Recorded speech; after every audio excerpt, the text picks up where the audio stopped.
We are a group of blockchain veterans passionate about simplifying your journey in crypto. We understand the complexities that come when diving into the world of blockchain. But no worries, Komodo is here to assist you. Visit komodoplatform.com/guide and grab our free Getting Started with Crypto resource. With us, you will learn how to manage your crypto assets without depending on third parties. Prioritize security and ensure you never lose your crypto. This episode and the resources on komodoplatform.com/guide will provide the answers you seek. Now, let's dive into today's episode. Today, we are going to talk about NFT technology, Bitcoin Ordinals, and then of course the Komodo Wallet and its upcoming NFT feature. And I'm joined by Kadan Stadelmann, who is the Chief Technology Officer at Komodo with an extensive background in cybersecurity. So, welcome, Kadan. Hello. Hey, thanks for having me. All right, so we are gonna jump right into it with the first topic of talk about the NFTs. And I'm gonna first touch on the kind of the history and the background on NFTs, and I'm curious to hear how when you first heard about NFTs, like what did you think about them, and how did you hear about them, and kind of this backstory. For me, it happened with the CryptoKitties at the first time. This was around 2017 when they launched, and also the CryptoPunks launched at that time, and those are generally regarded as the NFT collections that really made it go more well known and caused the NFT boom. So how did this happen to you? Like, what was your first NFT experience? Yeah, I mean, it was like quite similar. It was actually like during the time with Komodo, when, like this crypto kittens like thing went kind of like crazy. And I remember when it clocked the Ethereum network and they had like some serious issues. I mean, in general, I found it like something really cool and exciting because it kind of like, visualized, like the idea of utilizing blockchain technology and this whole new paradigm for use cases outside the financial stack, right? Like, so it was more about, we could like trustlessly store, distribute, sell data, right? Like that was kind of like my idea was that, oh, cool. So we'll have like an efficient, layer mechanisms, like to trust, even like exchange data at some point. I believe like, in fields such as research, etc., this can be like really like very helpful, right? Like given on how universities operate, like right now, I think there will be like a tremendous enhancement. And I mean, it was kind of like this hype or semi-hype around CryptoKittens, and then it kind of got like a bit, quiet, silent around it. There've been like a few projects. I remember like the CryptoPunks, the Rocks, and there were like different, launches, etc., etc. And then again, like this, Degen mania and like this NFT mania when this started, I guess like last year, the year before, when things really started with the apes and everything. And that's where you really like could see, okay, not just like the kind of like exciting early kind of technological experiments, but even like beyond the power to raise the awareness. I mean, if you look at this social, like impact and less on the economic impact, I mean, it goes hand in hand, obviously, but I believe it did a great job in further, speeding up mainstream adoption. So it's kind of like, my opinion on how I, first got in touch with it. And I also remember like, there've been like early discussions in Bitcoin talk around like this topic, the topic of, like storing data. I mean, initial limits for storing data, I think in the up return was like 80 bytes. I mean, I might be wrong here, but that's a number I have in my mind. And that got like, enlarged crazily afterwards. And I believe one of the key motivators for the Bitcoin devs, to actually kind of like adapt, the protocol to allow something that could be considered like an NFT also showed this huge impact the NFT ecosystem as such, had. And that's, cool as well. And what you're referring to, that is the Bitcoin Ordinals, is that correct? Yeah. So basically both. I think the early kind of like releases and everything was 100% on Ethereum and other like protocols, other like second, third generation protocols. With Bitcoin and the Bitcoin Ordinals, it came kind of like way later. I believe like the basis for this like to function was, first of all, like to store additional data, more data. That's like one key thing. And that's also like one big difference to how Ethereum NFTs function, right? Like NFT, like on Ethereum, to me, it's more like a pointer. It's it's a reference with information that points to other like sources. Usually it's like IPFS networks where they store the pictures and all this stuff. And that's like one big difference here with Bitcoin Ordinals, is that you actually like store the NFT, and I'm calling it now NFT, okay, ordinal NFTs. You're storing that data actually on chain, right? Like it's a full like on-chain process. It's also, if you look at Ethereum and NFTs, that's always like this process of a tokenization. You'd actually have a contract and there's like new tokens. The NFT represented in the form, like this pointer that refers to like some data is always kind of like, separate like new unit. While with Bitcoin, I mean, technically it's using like a Satoshi. Technically it's using a Satoshi, and it's utilizing two like major upgrades that allowed it. I think the last one was like 2 years ago with the Taproot rollout, if you remember. That because Ordinals, you're inscribing like data into like the blockchain into this like single Satoshi, right? Like, so 100% like on chain, and you're not like creating a new token, or have some new chain or new layer. It's really like in the BTC, in the native BTC blockchain, right? Like it's big difference, and it's quite simple. So you basically create like a Taproot output, and which you have then the data in it, right? Like in the script, and then you like spend this output, and that's how you basically created the Ordinals, like NFT. Yeah, just to highlight a few differences. But yeah, with personally, I believe you have the integrity validation. You have basically this trustless schematic, and to me personally, I mean, obviously they're technologically like very different, right? They both have the power to kind of like create some type of like network congestion, right? Obviously, if like overused, if like the amount of data, stays constantly like super high, that's being like inscribed into the BTC blockchain, or like some crazy like NFT projects, that just like go over it regardless of costs, right? I'm not looking at blockchain costs right now to store data, but just in case like someone's willing to spend that funds on storing data, obviously can always like become a problem. So I believe there's always like many pros and cons as to why would you use like an NFT versus like a Bitcoin Ordinals. And yeah, I guess the one maybe suits more like the Bitcoin maxis, while the others like the NFT degens. I'm not sure, but yeah. Yeah, but that was a good highlight of the difference between the two, basically NFTs. So I guess we can also say Bitcoin Ordinals, we can use them. They are basically NFTs, different technology, but we can use that term as they're uniquely identifiable. I mean, even about the rarity, I've quickly read into this topic, like that you basically are able like to identify the position, of a Satoshi. Then you have like basically the 4 parameters that will describe like this Bitcoin Ordinals NFT. So based on the position in the block of that, like, Satoshi, you'd have like basically your rarity factor, right? Like, so they kind of like found a solution, like, for everything. And if I'm not mistaken, current limits orientating towards block limit, which 4M bit, if I am not mistaken, but I have again like to look closer into like the protocol. And I've personally not used it yet.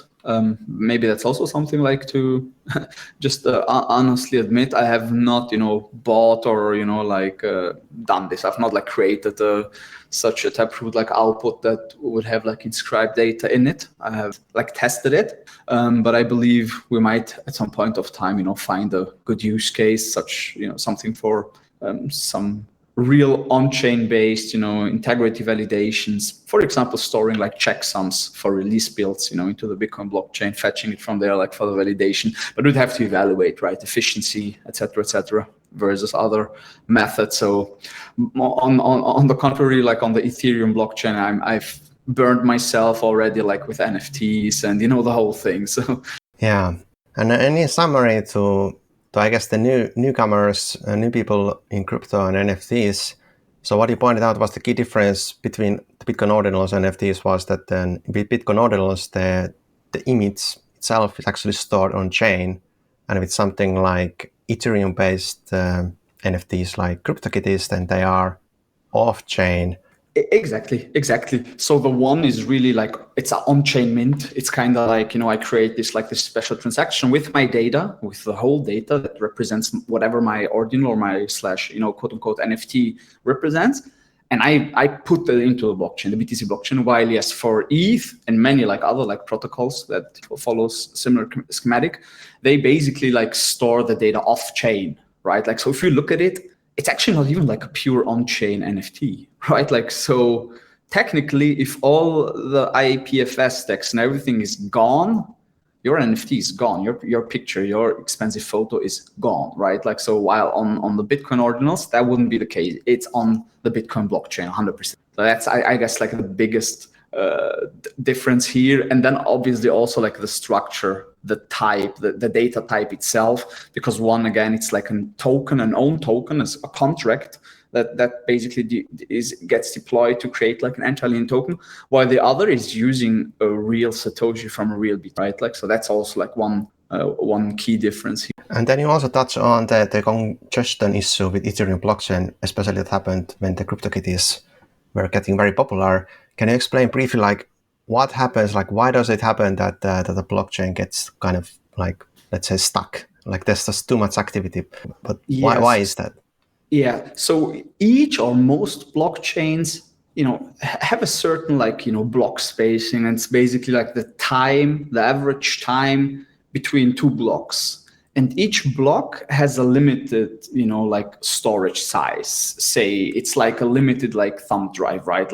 Each one just has a certain amount of storage, and that's it. Okay. So the deal is, when you create a transaction, and you're not the only one, right? And that's NFT transactions, other smart contract invocations, any essential blockchain operation will create a transaction, and that will further put load on the blockchain, right? And reduce the bandwidth and basically consume the resources that are available. And the deal here is if exactly for a certain amount of time or constantly, the use goes up, means more transactions, more data, you can quickly get into a situation where each block is pretty much full, right? So miner sets a block, mines it, and it packs all the transactions into it, but we haven't managed to pack all the transactions into it that were in the mempool, or let's say all unconfirmed transactions, right? So there's a queue, and kind of miners pick, again, miners can pick transactions actually the way they want with many protocols. So that's also one thing that's usually they decide based on the fee that a user, so basically someone who's creating a transaction, is willing to pay. And so that's also how this mining market and competition, gets created. And that's how the change clock. I mean, in most cases, if you look at it from a different perspective, if you are willing to pay, extraordinarily high amount of money for your transaction, it will just go through in the next block, right? We still say the chain is clocked and stuck because, well, for the average users, this is not the case, right? And again, these are things that get enhanced, they get, improved, block size increase. One example, BTC did it, other blockchains did it. Transaction schematics and the way they are structured, the architecture of such a transaction, these things get optimized. The way, you format, hash and validate data, et cetera, et cetera. So by a mix of various enhancements, you basically manage to reduce the risk for such blockchain congestions.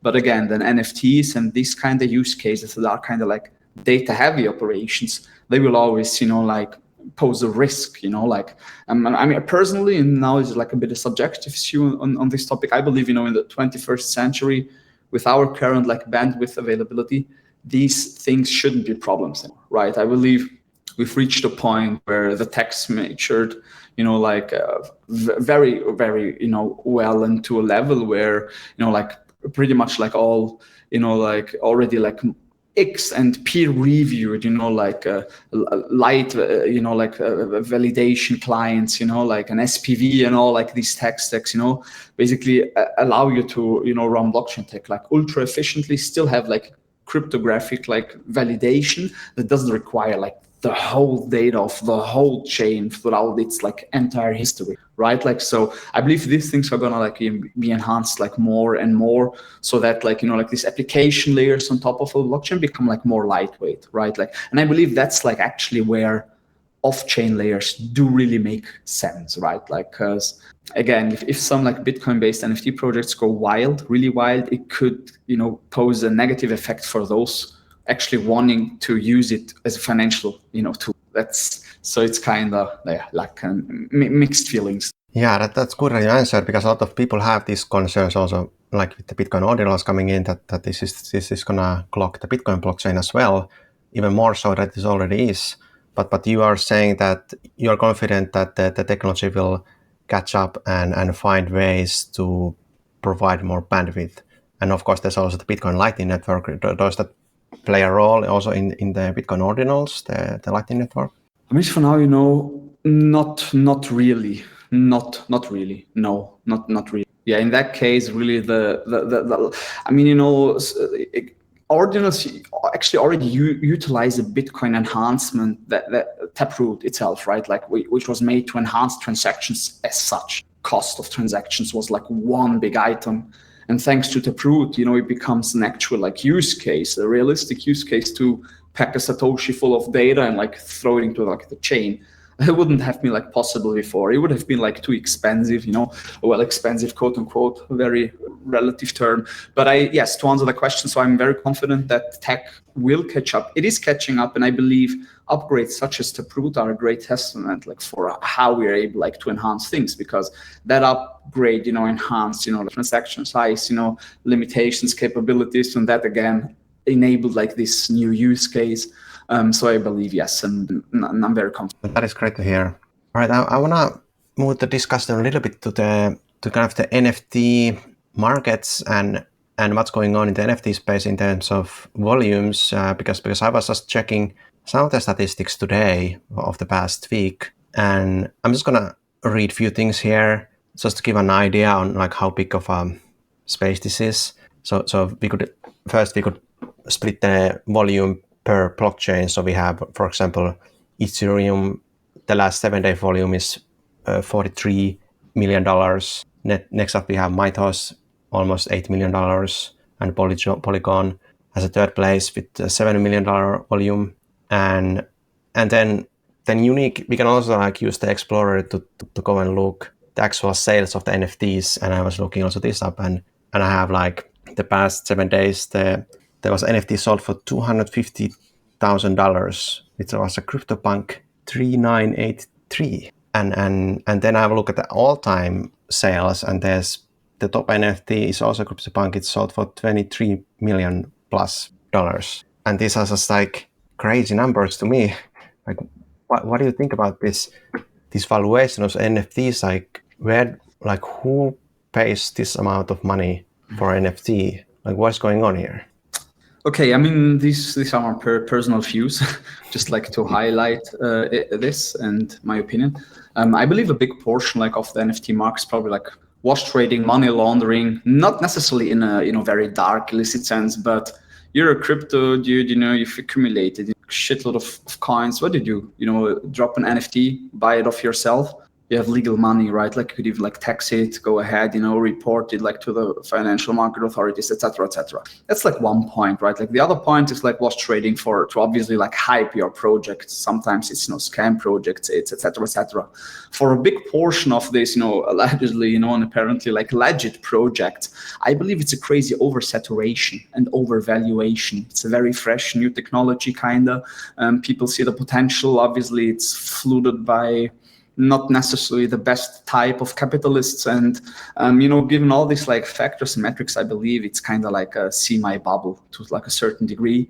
I believe it's gonna like settle possibly at some point, and at some point, certain collectibles, certain items on chain might really, have justified valuations, like high numbers, but obviously paying millions or, hundreds of $1,000s for, generic generated, JPEGs, like, I believe, again, like it is great and it's nice and it shows us the potential of the technology, but it might give a wrong, image on all of this, like, and the real purpose and intention, like, of this technology.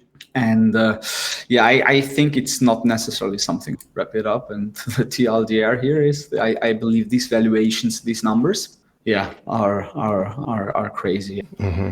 Yeah, agreed. Like, I actually have never really bought into the NFTs. I just didn't quite understand the point of it. Like, I understand the technology and the promise it has, but to like just buying for a JPEG for the sake of it didn't really make too much sense to me. So I think it has been like, fueled by kind of people buying it as an investment and then just thinking it's going to go up, and it has kind of created this bubble that this is kind of has been at some coming down. point in history, humans bought tulips for 100,000 golds here in the Netherlands, right? Like, and even higher prices, like for one tulip root, like onion. I mean, it is what it is, but that's kind of like you create a hyped market, and usually it's, a couple of years, for this to kind of like settle, for the bubble to burst, this oversaturation to kind of like rebalance, and then you usually might have like a normal market, right? Like, I mean, to me, a great NFT project would be something real, like maybe attached to a game, something with a higher value, with more efforts put into it. And I definitely see there's a few projects, right, like without calling names out, that do have like great ideas building something nice, and it's not like these crazy valuations that we see with some of the really hype ones, right? But if you like also look at the structure, the headquarters, like the labs and organizations as well as institutions behind the biggest like NFT project, you very quickly like create a loop, like it's one bigger circle, like of a bigger crew or gang, or call it whatever you want. And our community also on Discord is kind of on the same alignment with this as what we are talking about here. And for anyone who's not on the Komodo Discord yet, it's a great community. You should join in, komodoplatform.com/discord. And I'm just gonna kind of paraphrase a quote, because we had a discussion about it some time ago, and there was this was the sentiment that, quote, "There is too much hype around NFT and expensive JPEGs without actual use cases. That tends to happen during the early exploration phase of the technology." And I guess that is also kind of what you are saying, right? That this is a technology that has a great promise. So let's talk a little bit more about that. So what do you think, like looking forward to the use cases, like for like now it's mostly about collectibles, and also the research I did, a lot of times event tickets were thrown around. One interesting was virtual real estate, and probably there's some sort of gaming and domain name. I mean, a lot, like, right? Technically, there's really no limitation to this. I mean, trustless exchange of data, like identification. These are items where we could, possibly at some point of time use the tech, really, like in a more, trustless and decentralized way. I mean, really, technically there is like no, like limitation to it, right? Like, I mean, you could literally everything, like even like, grading, certification procedures, anything that you want to remove this level of trust, the level of like mutability and et cetera, you be able like to use this tech. I mean, we could even like do a contract, right? Like agreements, like based on this tech. It's already like happening, I mean, at the end of the day, but from a more legal perspective, right? Like bilaterally, like agreements, et cetera, like on chain, right? Like with a signature. The efficiency, I believe, this could reach at some point of time would be like very high. Nowadays, I believe like most of these digital signing tools and platforms are like super centralized, and like so you never know. I believe blockchain tech, I mean, a lot, right? Like in academic circle, but also like medical, like data.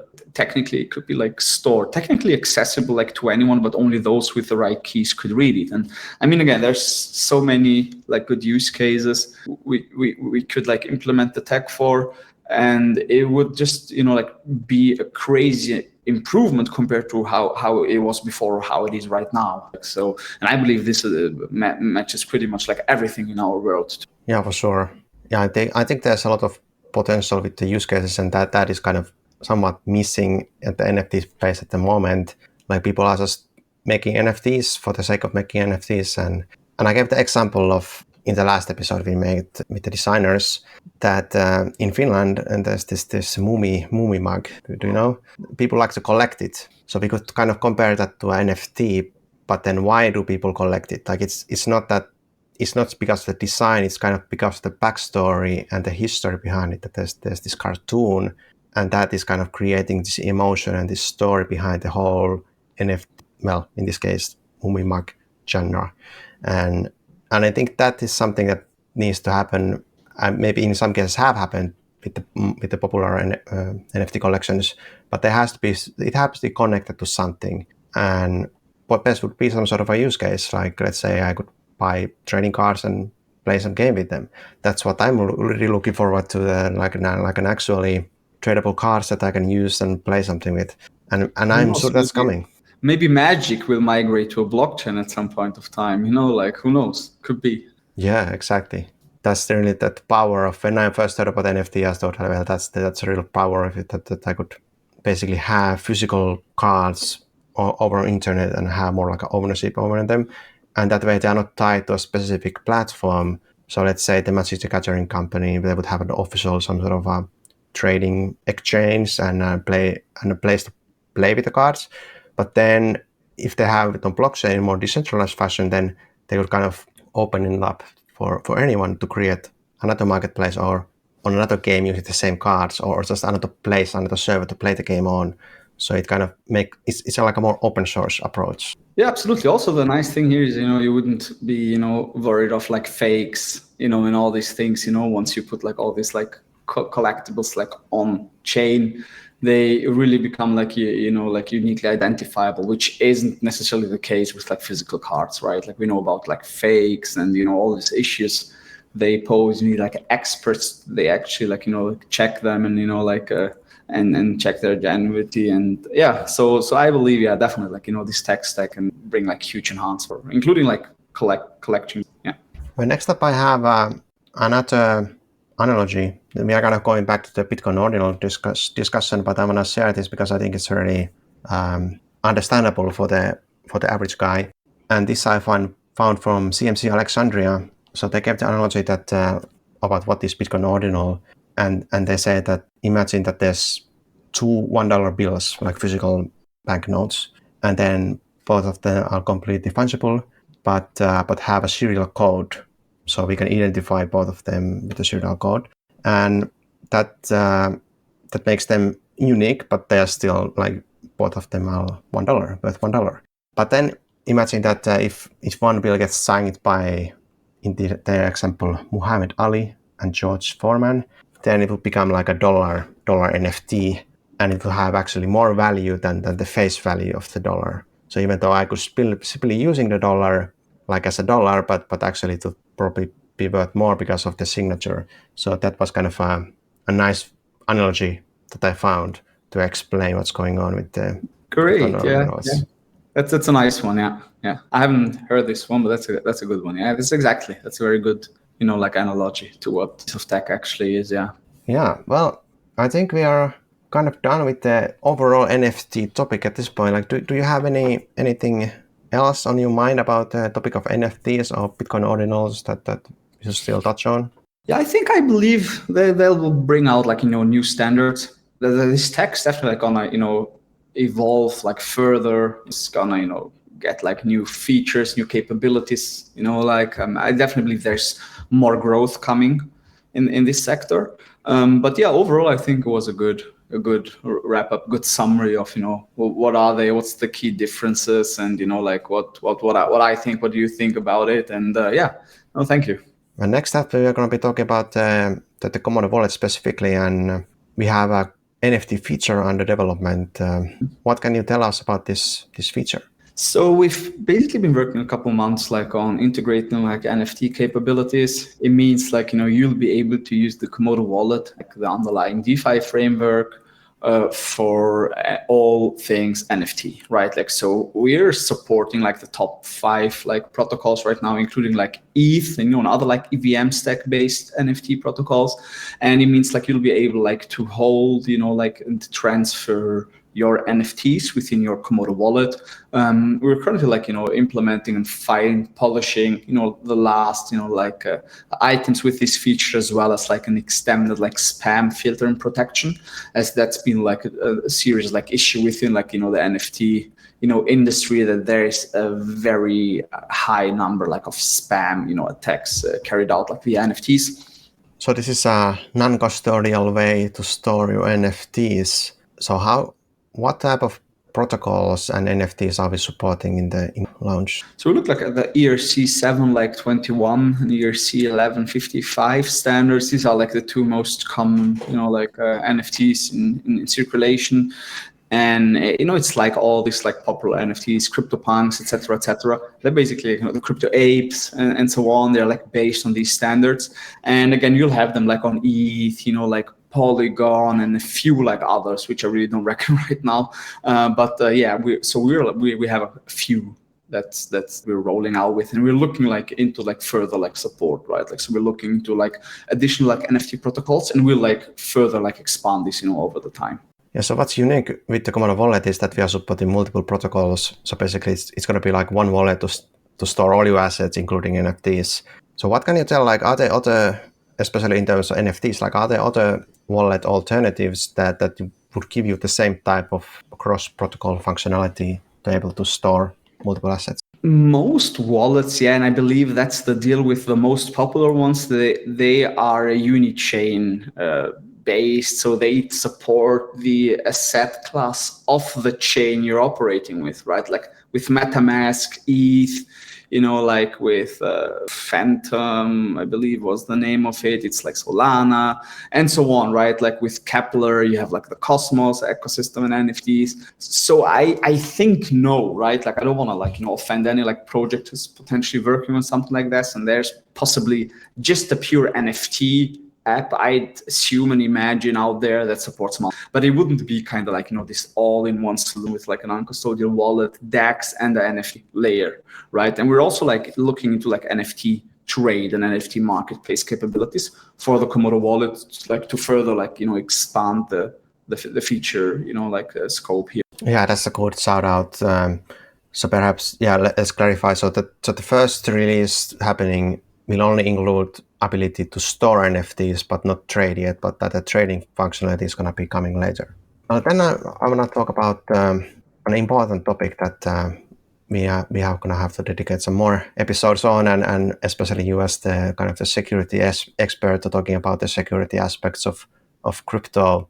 But also with NFTs, I came across on my research that there was multiple people who got hacked and lost their NFTs, and these things just keep happening again and again and again.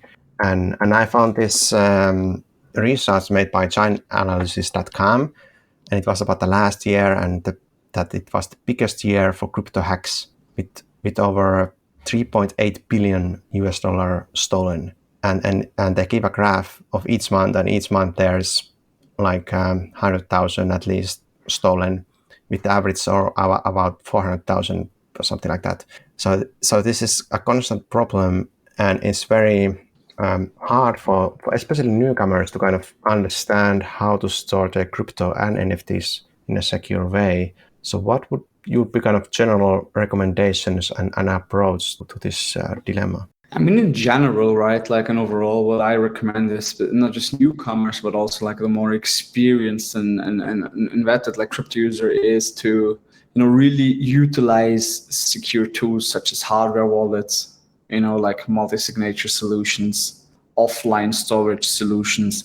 There's like so many ways to store your crypto, very like securely and safely. So even in case your environment is infiltrated, and that can happen really fast, right? Like I'm not blaming people here, because I know for a fact I've worked with engineers that got infiltrated, and you wouldn't like, think it, but it happens, it happens to the best, it happens to anyone. And, I've had servers myself that were just online for a very long duration, nothing like critical or sensitive, but still they got like infiltrated, right? Like there's automated bots. They just wait for some unpatched, like vulnerability, some missed security update, and they'll just, like plant something. In most cases, they'll abuse your environment as a zombie within like a bot network or something like that, right? Like, so again, it can like happen to anyone. But if you use like best practices, and that's again like using these secure tools that are provided in the crypto industry, you should be like really safe. The next biggest point is like, don't trust, always validate. It means like when you like have your MetaMask wallet, and here again I'm bringing this example because you might be storing your assets on hardware, but then you'll be the one actually approving transaction and signing one, which will wreck you, right? Which will like empty your wallet or your NFTs. So that's the next step. Just using safe tools isn't enough. You have to be like, vigilant, like you have to be aware, right? Like very cautious. You have to like know that, anything could pose a risk, right? Like, so if you use something that's not 100% official, not well known, well established, you need to validate. It means if you're not a dev, if you don't understand what these transactions and these approvals and permissions and etc. mean that you're signing and clicking on, you have to ask others. You have to take a screenshot, like ask in project discords, etc., etc. There's always going to be people who are going to like help, provide like information if you don't know better, because otherwise it's just a matter of time for anyone to face such a damage, a scam, because of theft, because of an infiltration. And again, I mean, in the web environment, in your web browser, all it takes, in many cases, if it's a targeted attack, it'll be enough for you to visit a URL. You don't even need to click or do anything. In many cases, that's enough if it's like a targeted attack, right? Like, so yeah, being really cautious and aware of what you're doing is like, I think the best, like recommendation I can give, besides just follow like best practice. Be super, super skeptical, always secure your environments, separate and isolate them, right? Specifically when we're talking about a lot of money. Don't put all eggs in one basket, I mean, you should even like, geographically distribute and decentralize your backups, keys, etc., and so on, right? Like, I mean, with me, even like, and I'm probably someone with not like that many coins, right? But still, I geographically decentralized, like access to any of the assets. So in case of like attacks, any kind of, it might be infiltration, it might be a physical attack, it might be kidnapping, whatever. There'll be just no way of kind of like disclosing data. And I believe that's one thing, because I've read in recent times, and it's great that you bring this point of security up. We've reached a time where like, criminal groups will actually like kidnap, torture, kill people, cut them into pieces, throw them away. Like, this is happening. I mean, if you Google this, last month or two, I've read 2 or 3 independent stories of a person in Argentina, one I think in Turkey. So it's happening, right? Like, and I believe these criminal groups, they will first observe you. They will first really scan you. And when they see, oh, this guy's spreading his keys across like the globe, 3 countries, like 10 different humans, there is no chance for us to get something.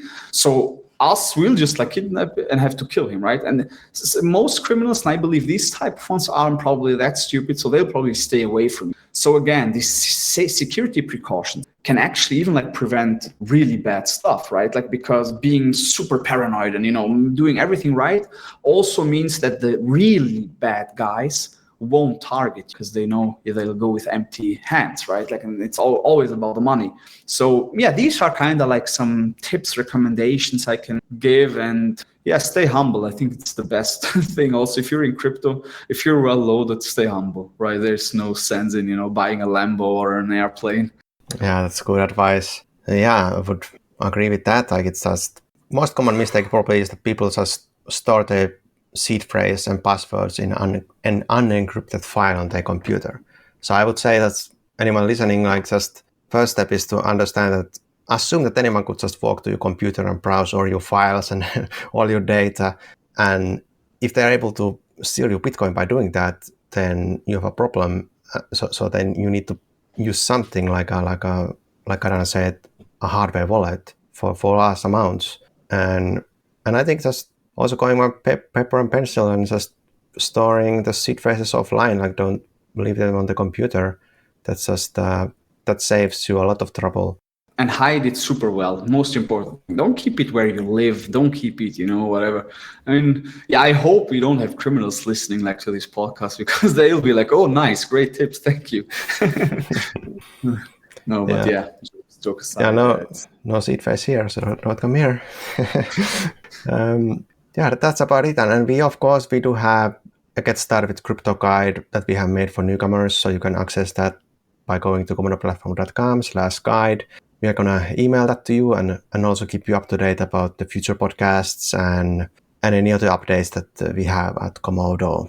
So with that said, I think it's time to kind of wrap up the podcast. Kadan, do you have any final comments or something you want to share or say? Not much. Just, stay safe, everyone. Keep building, and thank you. Yeah, it was great talking to you, and we are going to make more episodes coming up. It was a pleasure to have you. Thank you for listening to the Voices of Komodo. We welcome your ideas for future episodes. You can drop by our Discord and say hello. Remember, sign up for updates and get our starter resource at komodoplatform.com/guide. Enjoy the rest of your morning or evening wherever you might be.